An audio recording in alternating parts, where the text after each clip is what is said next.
إن الحمد لله نحمده ونستعينه ونستغفره ونعوذ بالله من شرور أنفسنا ومن سيئات أعمالنا من يهده الله فلا مضل له ومن يضلل فلا هادي له وأشهد أن لا إله إلا الله وحده لا شريك له وأشهد أن محمدا عبده ورسوله أما بعد. Ayuhal ikhwah, kita lanjutkan Mukhtasar Sahih Muslimnya. Masuk bab mathalul mu'min kazzar wa mathalul munafiq wal kafir kal arzah atau kal urzah. Perumpamaan mukmin itu seperti pohon zara. Zara itu sejenis alang-alang atau padi dan sejenisnya. Mathalul munafik wal kafir, sedangkan perumpamaan orang munafik dan orang kafir itu seperti pohon arzah atau urzah. Itu pohon yang tinggi dan kuat, ya. Dan biasanya dia ada di daerah Libanon sana, Pak. Hadis nomor 28 An Ka'ab ibni Malikin قال رسول الله صلى الله عليه وسلم مثل المؤمن كمثل الخامة من الزرع تفيئها الريح تصرعها مرة وتعدلها أخرى حتى تهيج ومثل الكافر كمثل الأرزة المجذية على أصلها لا يفيئها شيء حتى يكون انجعافها مرة واحدة في رواية وتعديلها مرة حتى يأتيه أجله ومثل المنافق مثل الأرزة المجذية التي لا يصيبها شيء. Perumpamaan orang yang beriman seperti khamah. Khamah itu batang, ya, atau apa namanya, ya, batang sejenis seperti itu. Minazar, dari zara, dari pohon, dari tanaman, seperti sudah saya sebutkan tadi, zara itu sejenis alang-alang atau sejenisnya, dimana ia biasanya batangnya lembut, Pak. Ya. Tufi'uha rih, yang bolak-balikan oleh angin. Tasra'uha marrah, terkadang ia tersungkur. Wa ta'diluha ukhra, dan terkadang ia tegak kembali. Hatta tahija, hingga ia pun menjadi menguning, ya. Pamathalul kafir kamathalil arzah, sedangkan perumpamaan orang kafir itu sama seperti pohon arzah al-majadhiyah, yang kokoh, ya, ala asliha, berdiri di atas, ya, pokoknya. La yufi'uha syai'un, tidak dibolak-balikan oleh apapun juga. Hatta yakunan ji'afuha marrah wahidah, sehingga, ya, inji'afuha, tercabutnya itu sekaligus. Fi riwayatin ta'diluha marrah hatta ya'tiyahu ajaluh. Dalam satu riwayat yang lain bahwa perumpamaan seorang mukmin itu seperti pohon zara, di mana ia dipermainkan oleh angin, dibolak-balikan oleh angin. Terkadang ia tersungkur, terkadang ia tegak, sampai datang kepadanya ajalnya. Di sini, akhi, ya, memberikan kepada kita perumpamaan tentang kehidupan seorang mukmin yang tidak lepas dari ujian dan cobaan.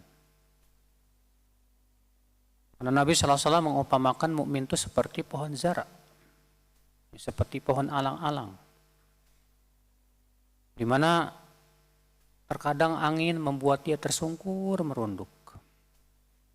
Dan terkadang ketika angin pergi, dia pun tegak kembali. Dan subhanallah, Tidak ada satupun pohon alang-alang yang tercabut, Pak. Sekeras angin, sekuat apapun angin itu berhembus, dia tidak tercabut. Ya. Dia hanya tersungkur begitu merunduk. Kemudian ketika angin telah pergi, kembali tegak lagi. Itulah mukmin. Demikian mukmin kehidupannya. Terkadang ia ditimpa musibah, ditimpa ujian, sampai ia tersungkur ya. Kemudian pergi, ujian pun pergi, maka kemudian ia tegak lagi.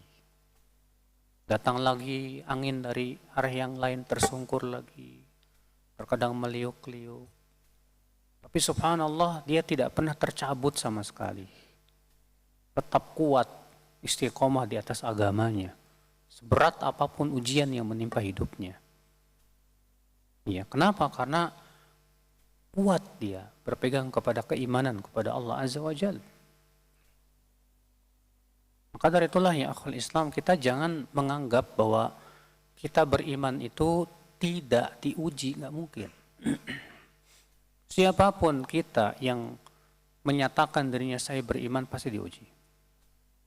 Allah yang mengatakan demikian. Allah berfirman, وَلَنَبْلُوَنَّكُمْ بِشَيْءٍ مِنَ الْخَوْفِ وَالْجُوعِ وَنَقْصٍ مِنَ الْأَمْوَالِ وَالْأَنْفُسِ وَالثَّمَرَاتِ وَبَشِّرِ الصَّابِرِينَ. Sungguh Allah di sini menekankan dengan lam taukid, وَلَنَبْلُوَنَّكُمْ dan nun taukid. Sungguh benar-benar kami akan uji kalian. Dengan apa? Bisyai'in minal khauf, dengan sedikit rasa takut, walju, rasa lapar, ya, kekurangan harta, jiwa dan buah-buahan. Allah juga berfirman dalam surat Al-Ankabut Alif Lam Mim, ahasiban nas ayyutraku ayyaqulu amanna wa hum la yuftanun wa laqad fatanna alladhina min qablihim fala ya'lamanna alladhina sadaqu wa la ya'lamanna al-kadhibin. Alif Lam Mim. Apakah manusia mengira akan dibiarkan berkata kami beriman sementara ia tidak diuji oleh Allah? Gak mungkin. Sungguh kata Allah, kami telah menguji orang-orang sebelum mereka. Dengan ujian kami mengetahui siapa yang imannya jujur dan siapa yang imannya dusta. Ternyata ujian itu ya akhi, fungsinya apa? Pertama, menyaring keimanan. Sehingga terlihat siapa yang benar-benar jujur imannya dan siapa yang tidak. Yang kedua ya akhi, fungsi ujian itu Pak, menempa dan mengokohkan. Karena seorang mukmin itu, kata Rasulullah SAW dalam hadis yang lain, seperti emas. Emas itu semakin dibakar semakin bagus Pak kualitasnya. Semakin bersih dia Pak. Demikian pula seorang mukmin itu semakin diuji semakin terbentuk keimanannya itu. Ya. Kalau kita nggak pernah hidupnya nggak pernah diuji, Pak. Ya, hidupnya cuma senang-senang, poya-poya. Biasanya imannya melehoi. Tawakalnya juga kurang. Kesabarannya juga jadi lemah. Tapi dengan banyaknya ujian, kesabarannya semakin panjang, tawakalnya semakin kuat. Makanya manusia yang paling berat ujiannya siapa? Para nabi dan rasul. Justru manusia yang paling berat ujiannya adalah kekasih-kekasih Allah. Para nabi dan rasul, Rasulullah mengatakan asyaddun nasi bala'an al-anbiya. Thummal amthal, thumma salihuna, thummal amthal fal amthal. Orang yang paling berat ujiannya adalah para nabi. Ya. Kalau kita ditimpa musibah, Pak, ingat aja musibah yang menimpa nabi. Bahwa musibah yang menimpa para nabi lebih berat dari musibah kita. Kalau kita dikasih sakit sama Allah, ingat saja bahwa penyakit yang menimpa para nabi lebih berat dari kita. Ya. Makanya Rasulullah mengatakan apabila kalian ditimpa musibah, ingat saja musibah aku. Artinya musibah Rasulullah SAW, musibah kematian Rasulullah lebih besar daripada musibah kematian anak kita. Musibah yang menimpa hidup kita lebih ringan dibandingkan musibah para nabi yang Allah berikan kepada. Padahal mereka orang-orang yang soleh loh Pak. Orang-orang yang tidak pernah memaksiati Allah loh Pak. Makanya kan aneh ya, ada sebagian orang berkata, ya Ustadz, saya semua perintah Allah sudah saya jalankan, semua larangan Allah sudah saya tinggalkan. Tapi kenapa ujian masih menimpa saya? Nah, ada yang bilang seperti itu ke saya. Seakan-akan dia menjalankan perintah menjauhi larangan itu tujuannya supaya nggak diuji, Pak. Mustahil. Antum kalau nggak mau diuji, mati aja.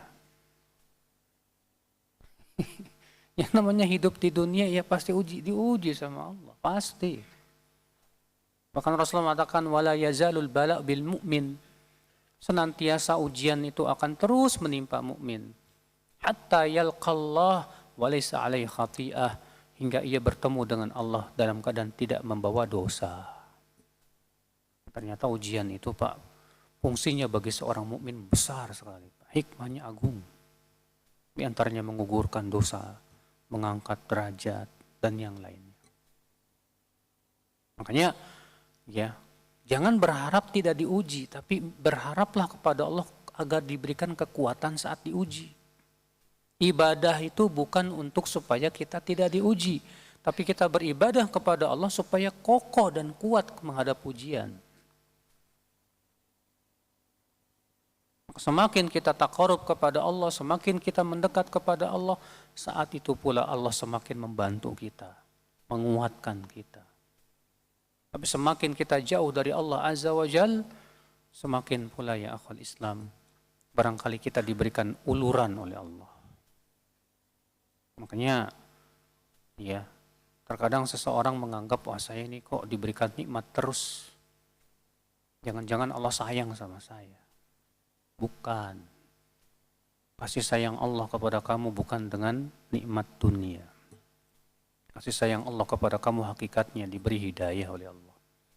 Kesabaran dan yang lainnya. Ini perumpamaan seorang mukmin. Adapun orang kafir kata Rasulullah SAW, perumpamaannya seperti pohon arzah yang kuat dia, kokoh dia, ya. Namun sekali mati langsung dicabut sampai dari akar-akarnya. Itulah seperti orang kafir. Orang kafir ya, dia diberikan kenikmatan, kesenangan, enak dia hidup di dunia. Ya. Namun kemudian ketika Allah Subhanahu wa taala azab mereka, Allah pun azab mereka sekaligus. Diberikan semua sanksinya di akhirat semuanya ya akhwal Islam. Makanya Rasulullah SAW bersabda dalam riwayat Tabrani, "Idza arada Allahu bi 'abdin khaira, ajjala lahul uqubata fid dunya. Wa idza arada Allahu bi 'abdin syarra, amsaka bi dzambihi hatta yuwafiyahu yaumal qiyamah." Apabila Allah menginginkan kebaikan kepada seorang hamba, Allah percepat siksanya di dunia. Dan apabila Allah menginginkan keburukan kepada seorang hamba, Allah biarkan ia dengan dosanya.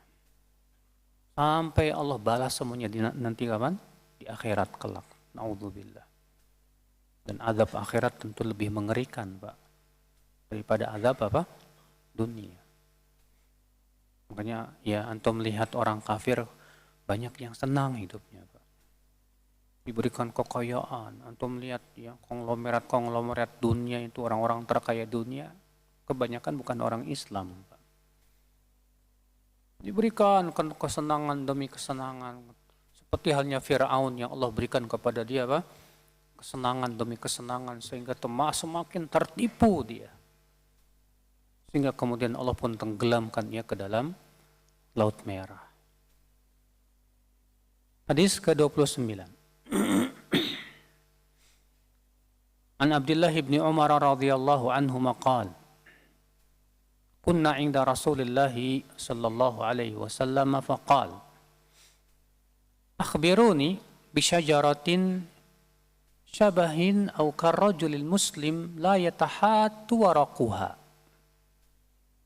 tu'ti ukulaha kullahin.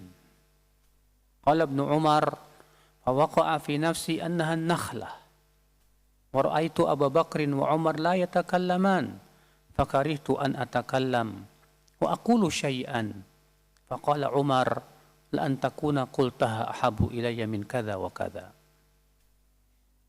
Dari Abdullah bin Umar, semoga Allah meridhoinya, ia berkata, kami pernah berada di sisi Rasulullah sallallahu alaihi wasallam. Lalu Rasulullah bersabda, kabarkan kepadaku tentang sebuah pohon yang mirip dengan seorang muslim, di mana pohon itu tidak pernah gugur daunnya dan buahnya selalu terus berbuah di setiap waktu. Berkata Ibnu Umar, maka terpikir pada diriku ia adalah pohon kurma. Tapi aku melihat Abu Bakar dan Umar saja diam. Maka aku tidak berani untuk bicara. Iya, tidak berani aku berbicara apapun. Kata Umar, kalau kamu berbicara saat itu lebih aku sukai daripada indan itu. Artinya bahwa kalau kamu waktu itu menjawab, itu lebih aku sukai. Tapi Ibnu Umar nggak berani jawab, Pak. Kenapa? Karena di depan beliau ada Abu Bakar, ada Umar. Ini ulama ini. Ulama aja diem, masa saya ngomong? Iya, nggak kayak kita. Kalau kita kan cuek aja. Para sahabat tuh adabnya tinggi, Masya Allah. Iya, Ibnu Umar ketika melihat Abu Bakar dan Umar diam juga beliau nggak berani. Iya. Ternyata apa? Ternyata Rasulullah menjawab seperti yang disangka oleh Ibnu Umar. Ia adalah kurma. Iya. Nah di sini, akhi, kita ambil faidah.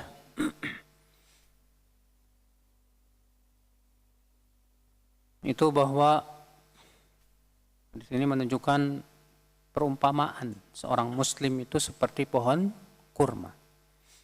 Apa sih kesamaan antara pohon kurma dengan seorang mukmin, Mbak? Syekh Abdul Razak menyebutkan ya, beberapa kesamaan antara kurma dengan seorang mukmin. Beliau berkata, yang pertama, ya, keserupaan mukmin dengan pohon kurma.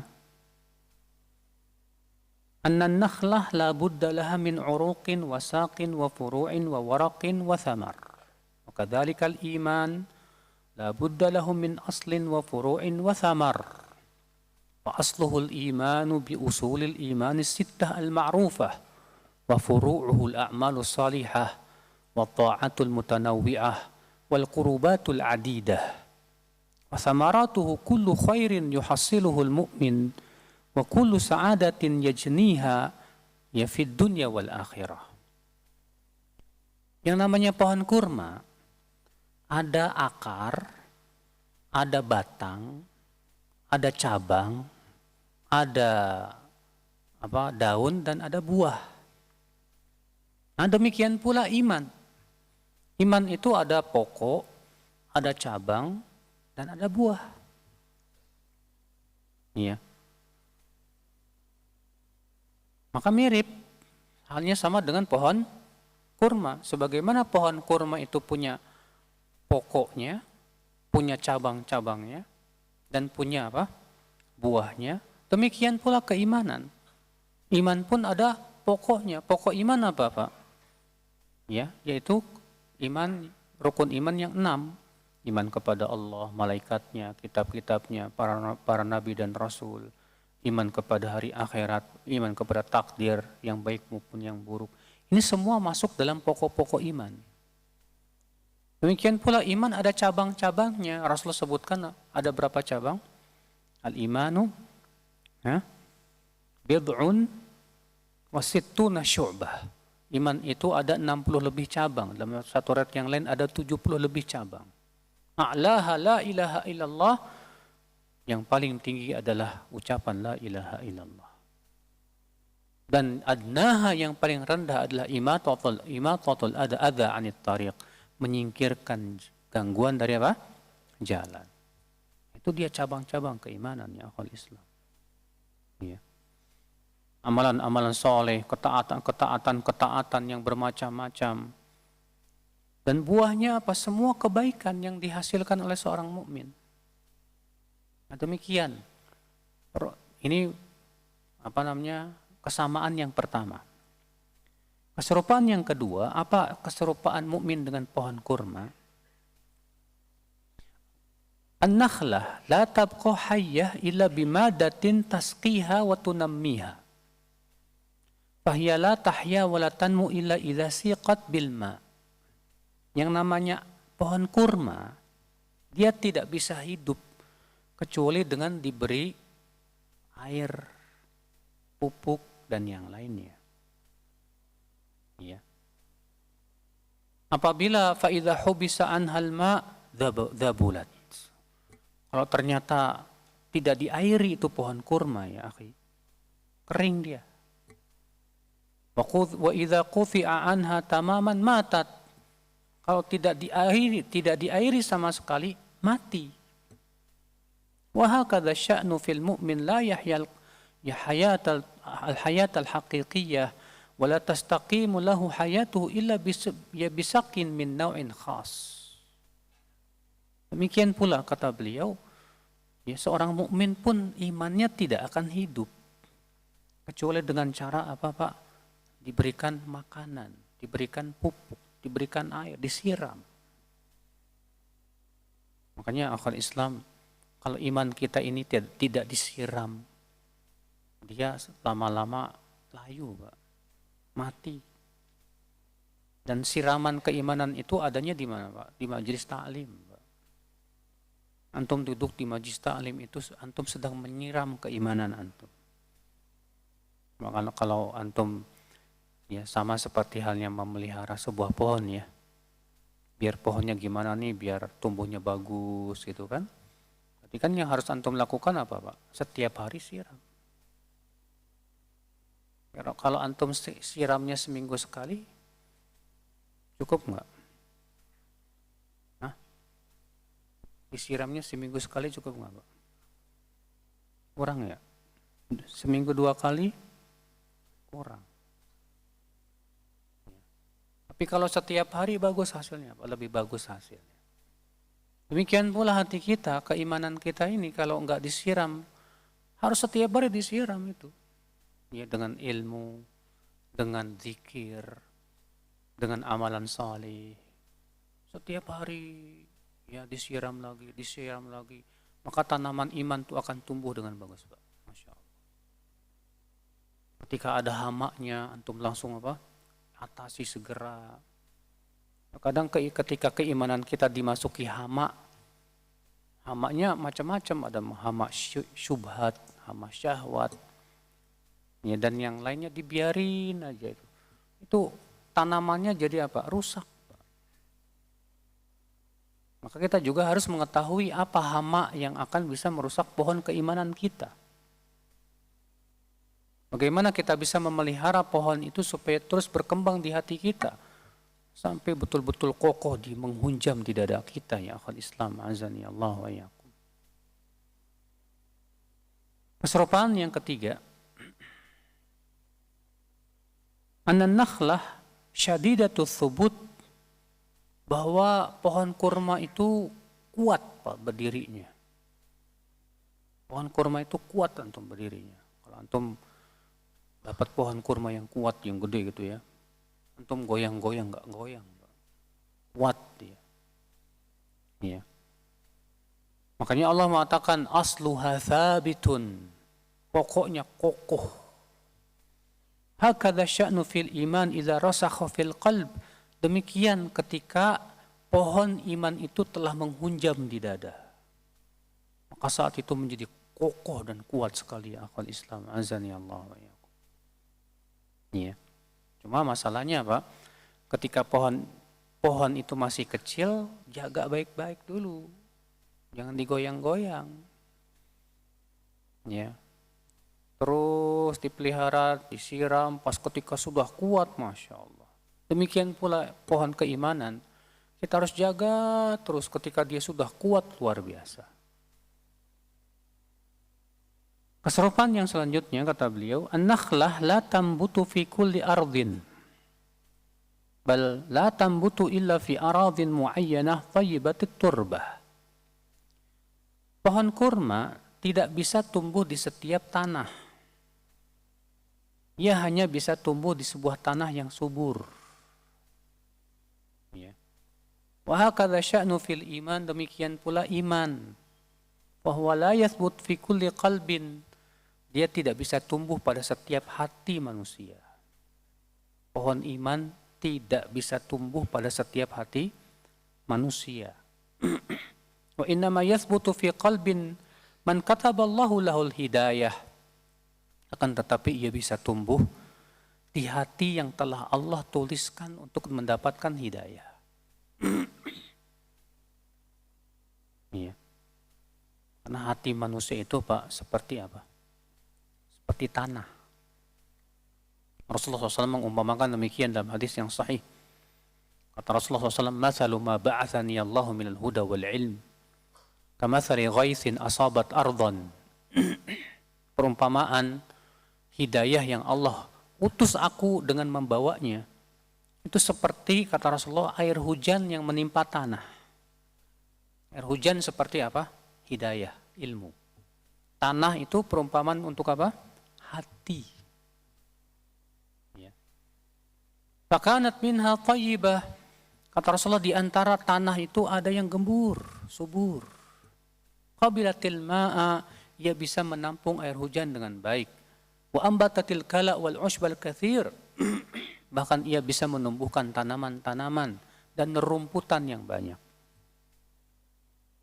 Berarti ini tanahnya bagus nih Pak. Ada lagi tanah yang kedua kata Rasulullah SAW, innamah hiya qi'an. Tumsiku ma'an wala tumbitu kalaan. Dia hanya bisa menampung air. Tapi dia tidak mampu untuk mengambil manfaat dari air. Ya, dia hafal Quran, dia hafal hadis, tapi ternyata hatinya kurang mengambil manfaat dari ayat-ayat Allah, dari ilmu yang ia telah kuasai itu. Sehingga tidak menumbuhkan tanaman yang banyak. Ada lagi yang ketiga ini, kata Rasulullah, innamah hiya qi'an. Itu tanah yang tandus dan gersang. Di mana ketika air hujan turun, dia tidak bisa menahan air yang ada longsor. Demikian pula hati manusia ya. Iya. Seperti itulah hati. Ada hati yang ketika turun air hujan hidayah, dia bisa menerimanya dengan baik. Lalu ia menumbuhkan tanaman iman. Iya. Ada lagi hati ketika datang hujan hidayah, nggak bisa nerima.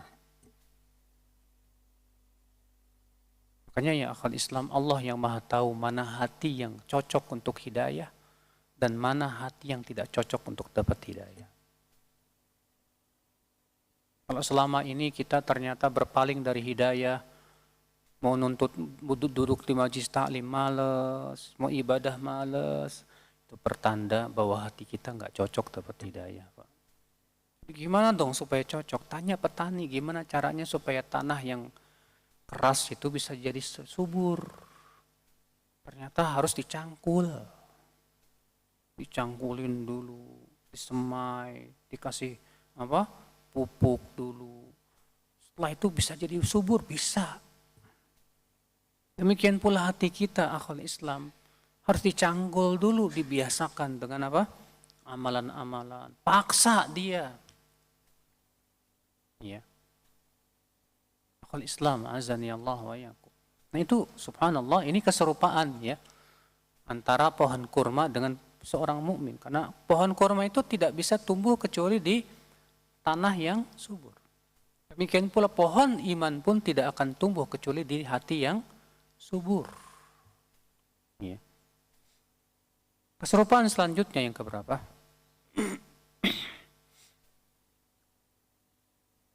Wasifatin nakhlah fil ayah bi annaha syajarah thayyibah. Di dalam ayat Al-Qur'an, pohon kurma itu disifati oleh Allah sebagai pohon yang thayyibah. Pohon yang apa? Yang thayyibah, yang bagus. Wa hadha a'am min tibil manzar was surah was syakl wa min tibir rih wa tibis thamar wa tibil manfa'ah. Kenapa pohon kurma itu, Pak, disifati oleh Allah sebagai syajarah thayyibah? Karena semua bagian kurma itu bermanfaat. Batangnya bermanfaat, daunnya bermanfaat, buahnya apalagi bermanfaat. Ya. Demikian pula bijinya bermanfaat. Antum pernah makan kopi biji kurma enggak? Kopi, jadi biji kurma dikeringkan, digiling kayak kopi, Pak. Ada itu dijual. Dan ternyata banyak khasiatnya untuk kesehatan. Ya. Semua bagian-bagiannya bermanfaat, makanya ia adalah pohon yang thayyibah. Demikian pula seorang mukmin, ya akhi. Seorang mukmin itu hendaknya semuanya bermanfaat, ucapannya bermanfaat, ya, perbuatannya bermanfaat, sikapnya bermanfaat. Hendaknya seorang mukmin itu tidak mengucapkan kecuali kata-kata yang thayyib. Hendaknya seorang mukmin itu tidak melakukan perbuatan kecuali perbuatan yang thayyib. Ya. Keserupaan selanjutnya,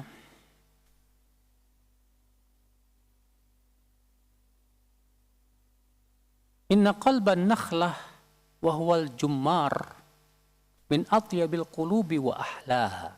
Jantung kurma. Pernah lihat jantung kurma? Yaitu al-jummar atau jimar. Jummar. Jummar itu kalau antum naik pohon kurma, ya, di puncaknya itu ada jantungnya, Pak. Ya, jantungnya itu manis banget. Jantungnya pohon kurma itu apa? Manis banget, Pak. Enak rasanya, nikmat. Demikian pula jantungnya seorang mukmin itu seperti itu, Pak. Manis. Ya. Manis dengan keimanan, dia merasakan kemanisan iman. Kenapa? Karena ia beriman kepada Allah dan Rasul-Nya. Allah dan Rasulnya lebih ia cintai dari segala-galanya. Ikhwatul Islam azani Allah wa iyyakum.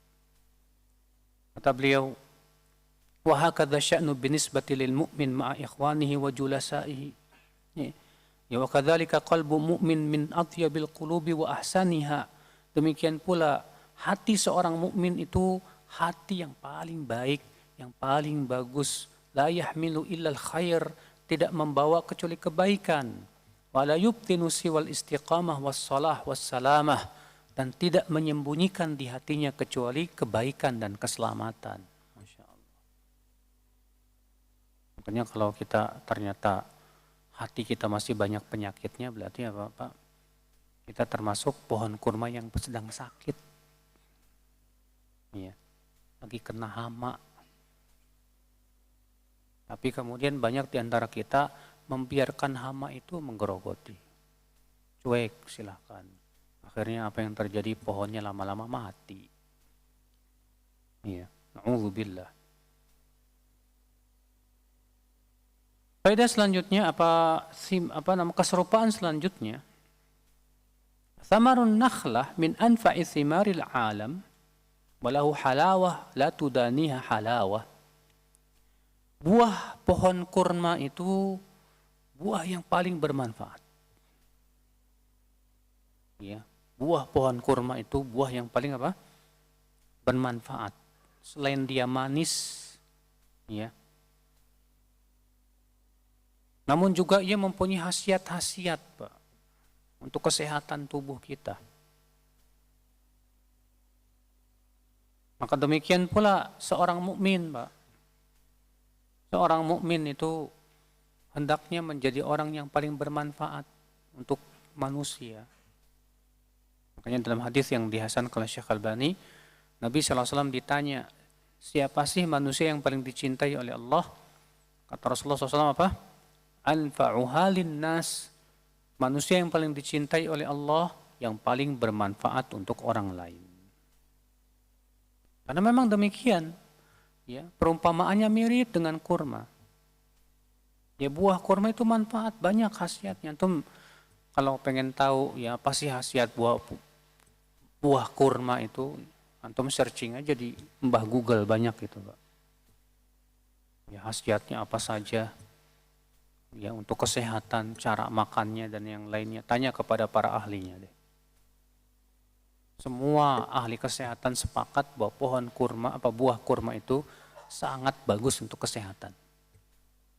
Sangat bagus untuk apa? Untuk kesehatan. Iya, apalagi pohon kurma ajwa. Yang Rasul sebutkan, siapa yang setiap pagi makan 7 butir pohon kurma ajwa, maka dia tidak akan dimudorotkan oleh sihir, tidak pula racun. Tapi jangan antum kemudian merasa setiap hari makan 7 butir, kemudian mau percobaan, coba makan racun tikus. Jangan, Mas. Ya. Artinya pohon itu detox. Apa detox itu sih? Mengeluarkan racun-racun dari tubuh kita. Ya, bagus sekali. Cuma masalahnya kurma ajwa mahal, Mas. Lumayan, kudu keluar duit. Tapi ya, kalau kesehatan memang tidak bisa diukur dengan uang, Pak. Ya. Faedah selanjutnya ya akhi, inna nakhla bainahu tafawutun azimun fi syaklihi wa naw'ihi wa samarihi. Pohon kurma dan buah kurma itu berbeda-beda, Pak. Terkadang dari sisi bentuknya, macamnya, pohonnya. Makanya buah kurma kan macam-macam. Antum kalau pergi ke Saudi, masuk ke pasar kurma, antum akan dapatkan pohon buah kurma itu macam-macam. Ada yang besar, ada yang panjang, ada yang bulat, macam-macam. Rasanya juga beda-beda. Demikian pula orang beriman pun beda-beda. Ya, dari sisi sifat karakternya orang beriman beda-beda. Yang satu ada orangnya agak sedikit keras, yang satu lembek, yang satunya biasa-biasa aja. Ya. Tubuhnya juga beda-beda, ada yang tinggi, ada yang pendek, ada yang mancung, ada yang pesek. Sama halnya dengan pohon kurma, ya, dan buahnya. Perserupaan selanjutnya, an-nakhlah kullama tala umruha izdada khairuha wa jada thamaruha. Pohon kurma itu semakin panjang umurnya, semakin banyak manfaatnya. Demikian pula orang beriman, semakin panjang umurnya, harusnya semakin banyak kebaikannya. Rasulullah SAW sabda apa? Ya, Rasulullah ditanya, man khairun nas, hai Rasulullah, siapa sih manusia yang paling baik itu, hai Rasulullah? Kata Rasulullah SAW apa? Man tala umruhu wa hasuna amaluhu. Manusia yang terbaik itu adalah yang paling panjang umurnya dan paling baik amalan solehnya. Ya. Subhanallah, akhul Islam, azani Allah wa iyyakum. Jadi inilah ya akhi, ya mukmin itu seperti pohon kurma. Baik, kita ambil faedah selanjutnya dari hadis ini akhi. Faedah yang kedua yang bisa kita petik, yaitu darbul amthal. Di antara tata cara ta'lim adalah memberikan perumpamaan. Di antara tata cara ta'lim adalah memberikan perumpamaan untuk semakin memudahkan agar orang memahami. Makanya dalam Al-Quran banyak perumpamaan, tidak Pak? Banyak. Dalam hadis juga banyak perumpamaan. Nabi SAW mengumpamakan mukmin itu dengan 3.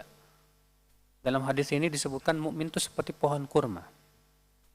Dalam hadis yang lain disebutkan bahwa mukmin itu seperti apa? Lebah. Mukmin itu seperti apa? Lebah. Dalam hadis yang lain disebutkan mukmin itu seperti burung. Iya. Apa keserupaan mukmin dengan lebah? Apa keserupaan mukmin dengan burung? Ini bukan di sini tempatnya. Iya. Namun saya hanya ingin menyebutkan bahwa Rasulullah SAW sering kali memberikan apa? Perumpamaan, dan ini tata cara taklim. Ya, untuk bisa lebih memahami ini sebuah pelajaran. Hadis ini menunjukkan juga yang keberapa? Yang ketiga. Faedah yang ketiga, yaitu bolehnya seorang guru menguji ya keilmuan murid-muridnya dan pemahaman mereka. Sini Rasulullah SAW menguji dengan memberikan teka-teki kepada para sahabat. Apa kata Rasulullah? Kabarkan kepadaku sebuah pohon yang dia itu mirip seorang mukmin. Ya. Pohon apa itu? Lihat, Rasulullah SAW ingin menguji apa? Kefakihan para sahabat. Ya, di antara mereka ada yang mikir ke pohon-pohon yang ada di pedesaan. Adapun Abdullah bin Umar terbetik bahwa pohon itu pohon kurma, dan ternyata benar. Iya. Makanya kalau bikin teka-teki itu yang bermanfaat, Mas. Yang isinya ilmu. Iya. Faedah selanjutnya ya akhul Islam, hadis ini kita ambil faedah adab para sahabat dahulu, di mana mereka tidak berani berbicara kalau ada orang yang lebih tua dan lebih berilmu. Ya, kalau di majelis tersebut ada orang yang lebih tua dan lebih berilmu, yang lebih muda diam, nggak berani bicara. Maka dari itu ini adab yang harus kita miliki, akhi, terutama kita para penuntut ilmu. Ya, jangan kita hanya karena merasa kita punya ilmu, lalu kemudian kita berani bicara padahal di situ ada ulama, ada orang-orang yang lebih berilmu dari kita. Biarkan mereka yang lebih tua dan lebih berilmu yang bicara. Adapun kita yang masih ya ilmunya masih kurang dan yang lainnya, ya, kita berusaha untuk menahan bicara. Jangan sampai kita menjadi orang yang pandai bicara, tapi pandailah mendengar. Bukan berarti kemudian kita tidak boleh untuk menyampaikan apa?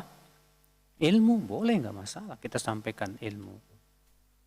Ya. Bukannya kita tidak boleh untuk mengkritik kesalahan yang lebih tua dari kita, boleh, nggak masalah selama dengan adab yang baik, silahkan, nggak masalah. Namun ya akhwal Islam, ya demikian para sahabat dididik oleh Rasulullah sallallahu alaihi wasallam.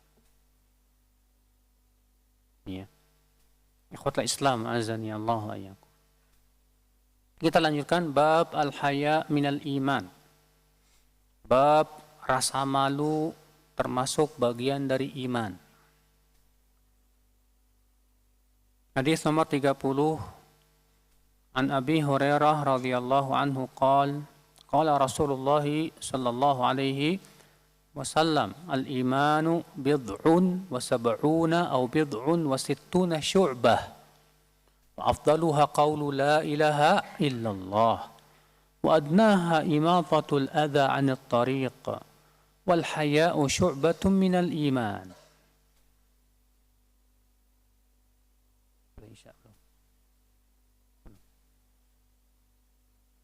Dari Abu Hurairah semoga Allah meridainya bahwasanya Rasulullah SAW bersabda, iman ada 70 lebih atau 60 lebih cabang. Kata-kata bid'ah di situ kan ya dengan menggunakan kata al-bid'un. Apa itu bid'un? Dalam bahasa Arab bid'un itu jumlah antara 3 sampai 9. Jumlah antara 3 sampai 9. Itu namanya bid'un dalam bahasa Arab. Ya. Iman itu ada 70 atau 60 lebih cabang. Yang paling utama adalah la ilaha illallah, ini merupakan pokok iman. Dan yang paling rendah adalah menyingkirkan gangguan dari jalan. Dan malu termasuk cabang dari keimanan. Di sini menunjukkan ya akal Islam bahwa iman itu bercabang-cabang. Dan sudah kita sebutkan tadi perumpamaannya seperti pohon kurma. Dan pohon kurma itu kan bercabang-cabang, demikian pula iman itu bercabang-cabang. Ya. Kalau hilang salah satu cabangnya, apakah hilang nama pohonnya? Tidak. Kalau antum lihat pohon kurma ya, cabangnya antum cabut satu atau antum potong, masih disebut pohon kurma nggak Pak? Masih. Demikian pula Pak, cabang-cabang iman itu banyak. Ketika seorang mukmin kehilangan salah satu cabang, masih disebut mukmin tidak Pak? Masih disebut muslim tidak Pak? Masih. Dan ini bantahan terhadap kaum Khawarij. Karena orang-orang Khawarij mengatakan bahwa iman itu satu. Kalau hilang sebagian, hilang seluruhnya. Orang Khawarij mengatakan bahwa iman itu tidak bercabang-cabang. Orang Khawarij mengatakan iman itu satu. Iya. Iman tidak bertambah dan tidak berkurang. Sehingga akhirnya mereka mengkafirkan pelaku dosa besar. Karena menurut kaum Khawarij, kalau hilang salah satu cabang iman, hilang seluruhnya. Alias kafir, murtad dari agama Islam. Dan lucunya lagi orang Khawarij cari-cari dalil Pak. Ketemu yang kira-kira pas dengan hawa nafsu mereka. Itu hadis Nabi SAW sabda, la yazni zani hina yazni wa huwa mu'min. Tidaklah orang yang berzina ketika ia berzina disebut mukmin. Kata mereka, berarti kalau tidak disebut mukmin apa dong? Kafir. Berarti kata mereka ini menunjukkan pezina itu kafir. Iya. Adapun Ahlussunnah mengatakan bukan itu maksud hadis. Kenapa? Karena disebutkan dalam hadis Abu Dzar yang lainnya, Rasulullah mengatakan apa? Man qala la ilaha illallah dakhalal jannah wa in zana wa in sarak. Siapa yang mengucapkan la ilaha illallah pasti masuk surga walaupun ia berzina dan mencuri. Ada dua hadis yang seakan-akan bertabrakan. Yang satu tadi mengatakan tidaklah orang yang berzina saat ia berzina disebut. Ini dipakai sama orang Khawarij nih Pak. Yang satu lagi mengatakan orang yang mengucapkan la ilallah pasti masuk surga walaupun berzina dan mencuri. Ini Pak dipakai orang Murji'ah nih Pak. Kata mereka apa? Oh berarti orang yang berzina dan mencuri imannya sempurna. Tidak terpengaruh. Dua-duanya salah. Ahlussunnah wal Jamaah mengkompromikan. Ahlussunnah mengatakan apa? Adapun hadis tidaklah berzina, orang yang sedang berzina disebut mukmin, maksudnya tidak disebut mukmin yang sempurna. Tapi imannya kurang. Dia jadi orang fasik. Adapun hadis yang mengatakan siapa yang mengucapkan la ilaha illallah, dia masuk surga walaupun dia berzina dan mencuri, artinya orang yang wafat di atas tauhid. Walaupun membawa dosa-dosa besar, dia tetap ujung-ujungnya masuk surga. Walaupun mungkin akan diazab terlebih dahulu. Tapi terkadang Pak, sebagian orang meremehkan. Paling saya di neraka 2 hari 3 hari. Enak banget. Akhirnya Pak, ngedengar hadis itu malah semakin angot Pak, maksiatnya. Karena yang penting tauhid. Yang penting saya mati tidak berbuat syirik. Kita katakan siapa yang jamin ente? Mati ente bakalan di atas la ilaha illallah. Kalau caranya seperti itu. Iya. Di sini kita ambil faidah selanjutnya. Yang kedua, bahwa iman terdiri dari pokok dan cabang. Pokoknya adalah la ilaha illallah. Nah, ini pokoknya Pak. Kalau antum lihat pohon, lalu antum tebang dari bawah, masih disebut pohon tidak Pak? Tidak disebut pohon lagi. Antum tebang dari bawah. Pokoknya langsung antum gergaji. Demikian pula orang yang kehilangan la ilaha illallah, hilang nama Islam darinya. Ya. Orang yang kehilangan la ilaha illallah tidak lagi disebut muslim. Hilang darinya pohon keimanan. Maka Nabi SAW menyebutkan bahwa pokoknya adalah la ilaha illallah.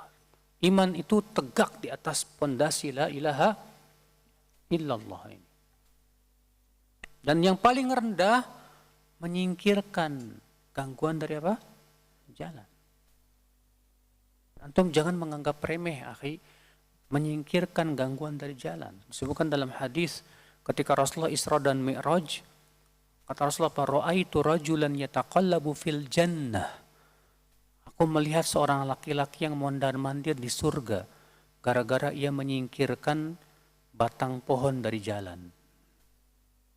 Cuma dia singkirkan batang pohon dari jalan, gara-gara itu Allah masukkannya ke dalam surga. Masya Allah. Tapi juga antum jangan tertipu. Alhamdulillah, saya kemarin udah nyingkirin paku, kayaknya surga deh saya nih. Ya. Ini juga salah, Pak. Memang betul ada disebutkan dalam hadis. Cuman jangan tertipu dengan amal. Dan jangan merasa kita ini pasti masuk surga. Kita hanya bisa berharap mudah-mudahan. Para sahabat tidak ada, Pak, yang mereka itu tertipu. Ini Abu Bakar sudah dijamin masuk surga loh, Pak. Umar dijamin masuk surga loh, Pak. Tapi tidak ada satupun di antara mereka yang amalannya melehoi-melehoi gitu. Gampang, saya kan udah jamin sama Rasulullah masuk surga, kecil itu. Nah, ada justru mereka yang dijamin masuk surga, amalannya luar biasa. Kesungguhan ibadahnya luar biasa. Sementara kita nggak dapat jaminan apa-apa, cueknya minta ampun, malasnya minta ampun. Allahul musta'an. Saya bisa kira cukup sampai di sini. Wabillahi taufik. Assalamualaikum warahmatullahi wabarakatuh.